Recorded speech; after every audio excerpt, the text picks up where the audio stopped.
Most people think that magic is something that you create, but what if it's actually something that you remember? The earth is whispering to us from the stones that we pick up, the plants growing outside our door, the wind moving across our skin. And these things aren't always random. Sometimes they are medicine. And that is what we're going to explore today.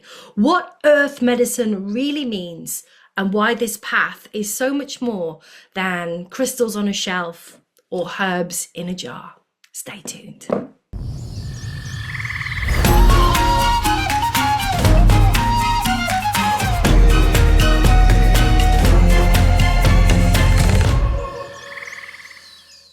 Hey wild ones, if we haven't met before, hello, welcome to my channel. I'm Emma Louise Dyson, earth medicine woman and shamanic witch, and you are watching The Wild and Untamed Way, where I make videos all about living in rhythm with the changing of the seasons and the wheel of the year, working with stones and plants and the elements, and bringing real magic into everyday life. So if you're into that, stick around, hit the subscribe, give this a like, hit the notification bell, all that stuff. It helps more witches find this kind of work, and it also means that you're not going to miss out on what is coming up next. So today we're talking about earth medicine, and I want to start off sharing a little bit about my own personal story, because I didn't come across this path because crystals were pretty. They are pretty, but one of the first times that I really truly understood their power was actually after my dad had passed. And I used to keep this rose quartz heart by my bed, and at night I'd find myself holding on to it, not because I thought it was going to heal me, but because it actually soothed me.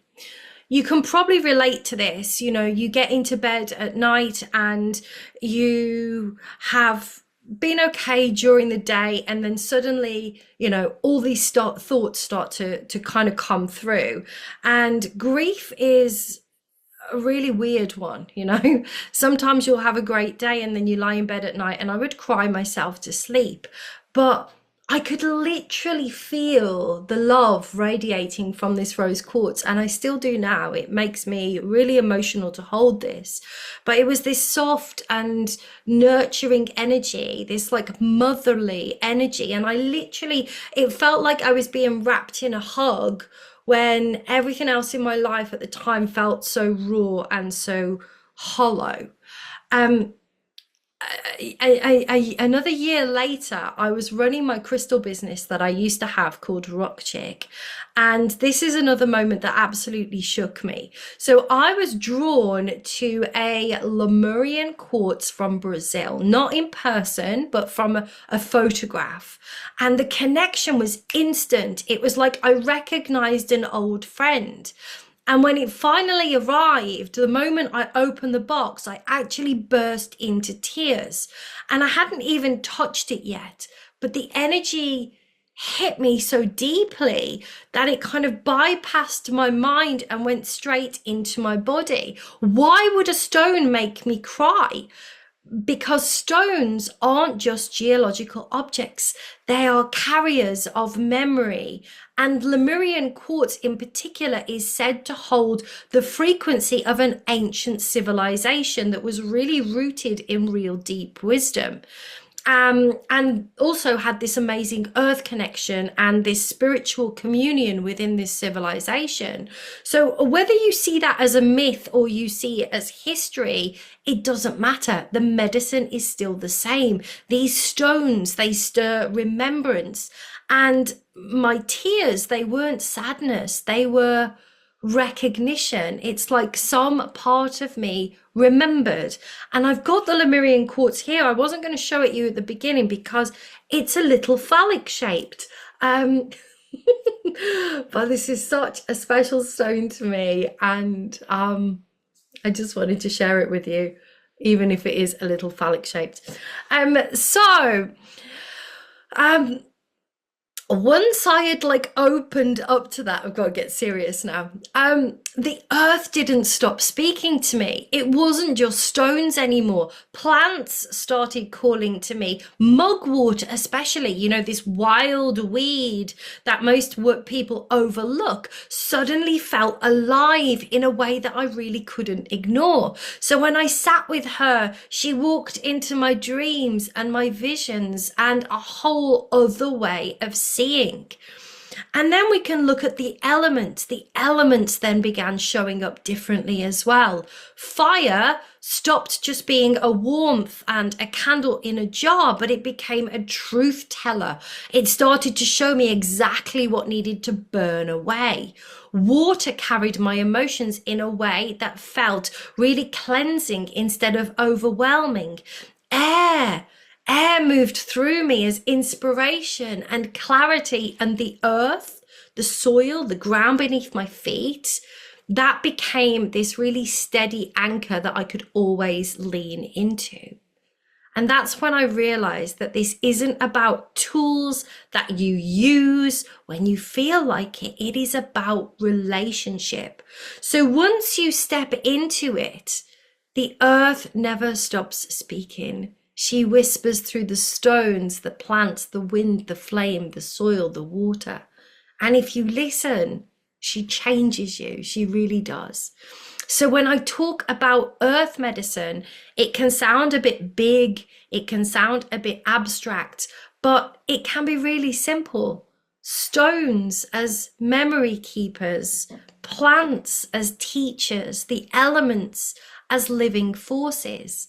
But this isn't just a philosophy, right? It's something you can actually feel in your body if you give it a chance. So let me share with you a few really simple ways that you can start to really experience this for yourself.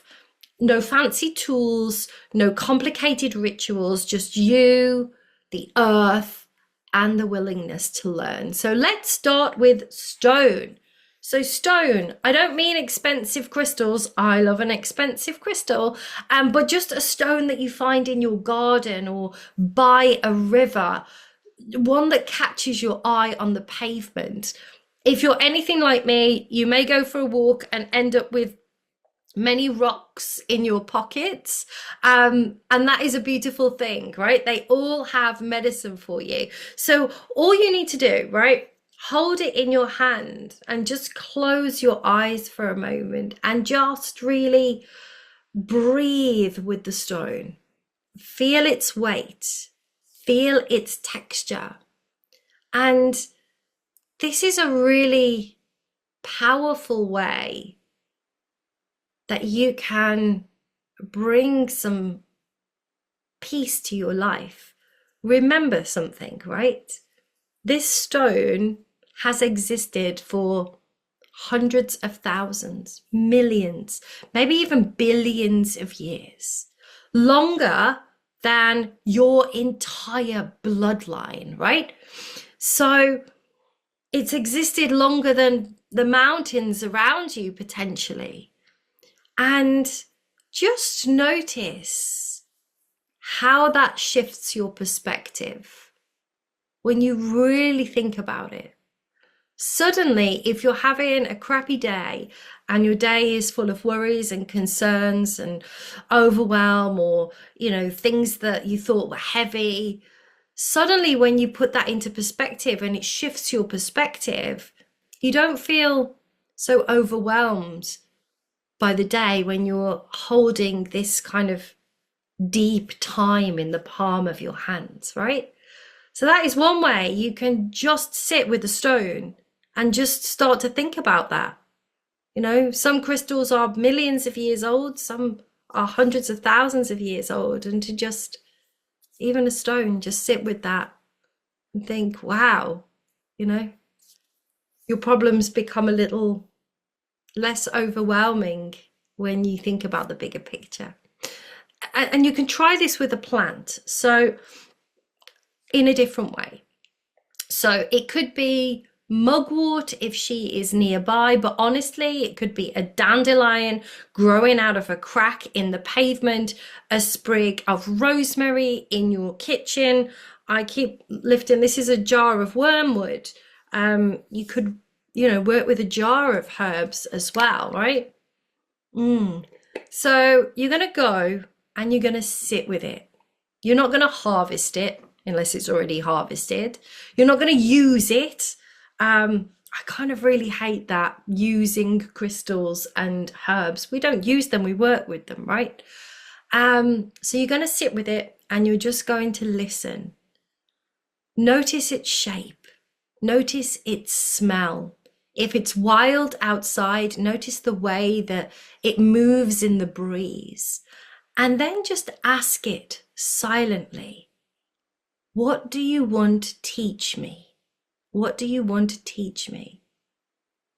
And just sit and just listen. And then write down whatever comes to you, whatever comes to you. It might be a feeling, it might be an image, it might be a word. The first few times that you do this, it might feel quite subtle, but the more you do it, the clearer the dialogue becomes. So that is a way to connect with the plant world and to start working with the plant world in earth medicine. And then finally, we have the elements. And one of the simplest ways you can start to really connect with the elements is to start with fire.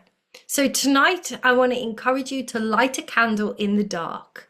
Don't rush to cast a spell or set an intention or make a wish or any of that. Just sit with it and ask again, what truth do you want to show me? Because fire doesn't lie. It shows you what's ready to burn away. It shows you what needs to be transformed. And especially in this eclipse season that we're in right now, as I am recording this, it is a powerful element to be working with. And if you sit with it long enough, you'll start to feel the clarity rise within you. You'll start to see, yeah, that does need to be burned away. This does need to be transformed. This no longer serves me. So these are tiny practices, right? They're not big rituals. They're not big shamanic journeys or meditations. They are tiny practices. But what they do is they then start to open the doorway. Because earth medicine isn't about memorizing correspondences or reciting rituals. It's about entering into a relationship. And relationships are built through presence, through listening, through small moments of connection that are repeated again and again and again. And this is why earth medicine matters, because the truth is that most of us are walking around completely disconnected. Not you, because you're here, of course, but we scroll, we consume, we keep ourselves busy, but underneath it, we are longing for something that is real. And when you practice earth medicine, even these small ways that I've just shared with you, you start to remember. You start to feel like you're more connected, and you stop feeling like an outsider in your own life. You realize that you're already part of this vast living web, the stones beneath your feet, the plants at your door, the breath in your lungs, the fire in your blood. You're not separate from any of it. And once you feel that, even for a moment, it shifts you. Your nervous system calms down, your sense of belonging deepens, and the way that you move through the world starts to change. And I'll say it again, this isn't about using the earth to get what you want. It is about letting the earth transform you, letting her remind you of your place in the pattern of everything, right? Really let her rethread you back to wholeness. So there we go. A little introduction to earth medicine. And if something in you is buzzing right now, if the stones, the plants, the elements have always tugged at you, but you've never really known quite how to make sense of it all, then that's an invitation. And my invitation to you is to come and join me, because this was just a taste.